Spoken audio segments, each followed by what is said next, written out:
Jonas Brothers album debuted in August 2007 at number 5 on the Billboard charts. To boost sales even higher, the boys made a special appearance on the Disney Channel's Hottest Show. So wait, why not the Jonas Brothers? The most pivotal part in the Jonas Brothers' career was when they really tied themselves in with Hannah Montana and Miley Cyrus. It was electric. Hannah Montana was already a huge success, but when these guys came out on stage, the entire audience just came alive. We're such big fans. We love your music. You're pretty. Pretty good at the singing and the dancing that you do. Wow, you're pretty. 10.7 million people watched the show, making it pretty much the most watched episode of Hannah Montana ever. Yeah, it's exciting. It's crazy. Wherever we go, but this is definitely very, very crazy. We enjoy all of our fans, and they're the best in the world for sure.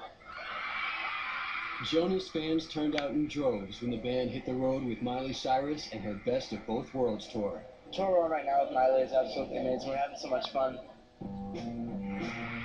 Nick formed a special bond with the Hannah Montana star.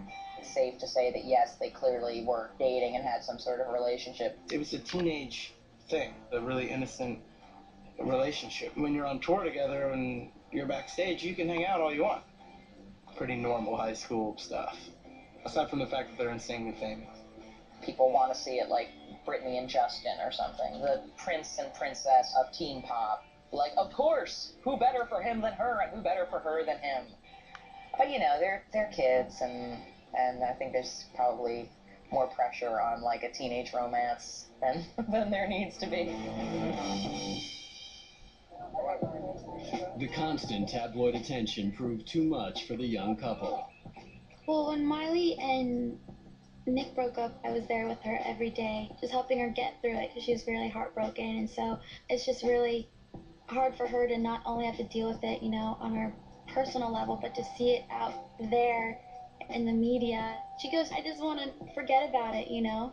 This is kind of like a publicist's dream come true and a publicist's nightmare at the same time, but it was something that obviously got people talking about him. The public also zeroed in on the brothers' beliefs. One of the things that's given them controversy is the fact that they wear purity rings. And promises to ourselves and to God that we'll stay pure till marriage. And some people might not understand it, but to us, it's important, and it's what means a lot to us. I think it was motivated by a genuine feeling of this is the right and moral thing for us to do, and they mean it.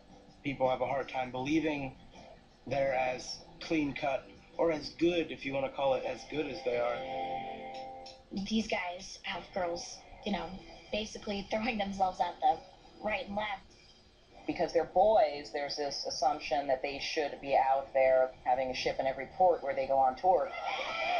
Here's these 3 teenage rock star guys that aren't being bad role models, you know? And I think it was shocking for some people to see that there is such thing as a good role model out there. We were brought up by good parents, and that's the way we live. We're really just being ourselves and trying to be the best people we can be, and we're not perfect in any means at all. Despite the gossip, the band was as hot as ever, and after 54 sold-out shows with Cyrus, the boys had little time to relax. Their own Look Me in the Eyes tour demanded immediate attention. We just come off the road with Miley. We had 3 days to prepare the tour, which is not a lot at all. We were all kind of stressed about it, wanted to make the best show it could be since it was our first headlining tour.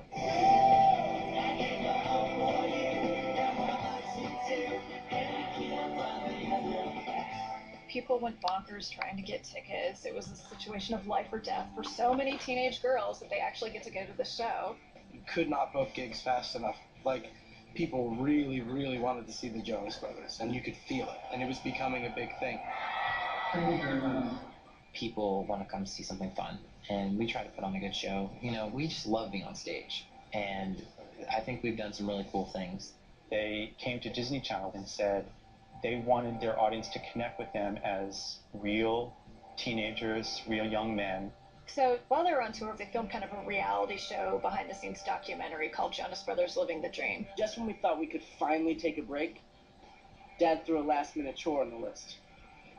We have to listen to our parents like every other kid. Guys, let me show you. Your mom wants you to move something. people got to know who we were as people, got to see inside our life a little bit more. Good times, bad times, doesn't really matter, just we did it. Careful, don't hit things. Then, the group decided to give acting a try in the TV movie Camp Rock. Playing a fictional boy band wasn't much of a stretch. It was right after we'd gotten off our summer tour, so we were all kind of ready to go to places and relax for a little bit. And we were in this beautiful location in Halliburton, Canada, so it was a lot of fun. Was that you playing? It sounded kind of different. Been my usual stupid cookie cutter pop star stuff. Sorry to disappoint. You didn't. I liked it. Everyone thought I was dating Joe, just because we played love interest in Camp Rock. Joe, they say you're dating Gimme. True? No, not true. Not true? Yeah, it's not shocking to me. And after that, they realized, oh, okay, they're not dating, they're like brother and sister. And then I stopped getting like all the death threats and things like that. So that was refreshing. The movie was such a success around the world, and it opened up so many doors. I love to do more acting. That's something that I really enjoy. I want to do maybe more motion picture, things like that. It'd be exciting.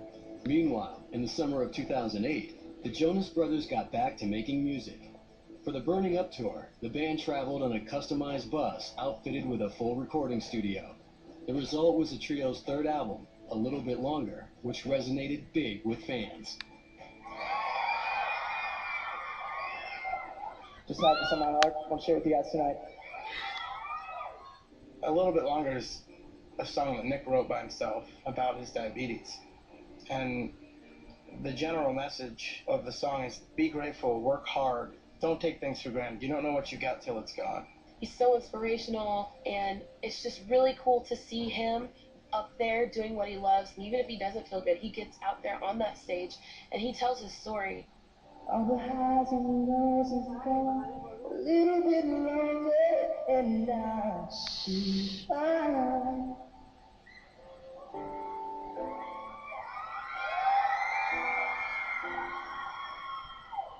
I'll be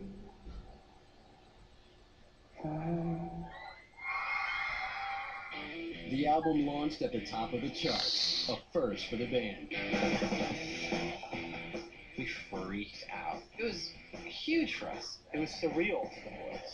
They were like, dude, those records #1. And at that point, it's like, you don't even jump up and down, you're just shocked. It was really, really cool. Going to #1 and staying there for 2 weeks in a row was amazing, and we owe it to our fans. But the buzz around the boys wasn't always good. Joe briefly dated country star Taylor Swift, which ended in a painful public breakup. What was that like? Because that's not Bad. It's never, it's not fun. 27-second phone call, yeah. And you guys were dating for a while. Yeah. How are you going to get past this one? Just shake it off. Just Swift did just that by writing a scathing song called Forever and Always. 19-year-old Joe found it hard to take. It was a tough time for Joe. You know, they were all really close with Taylor. She had spent a lot of time with them, and then they were a bit shocked, I think, at you know, how the whole thing got handled. I know the guy really well, and that he's not a bad guy. He's not a jerk. He's not a womanizer. He's none of the above. When Taylor looks back, she's going to realize that you don't find the one when you're this age. And she's going to find somebody very special, and Joe's going to find somebody very, very special too. So it's just a situation that didn't work out. Dating the public eye, it's never easy, but, you know, it is dating. I'm still looking. It was a mind-altering experience, and that'll be something I can tell my kids about in the future.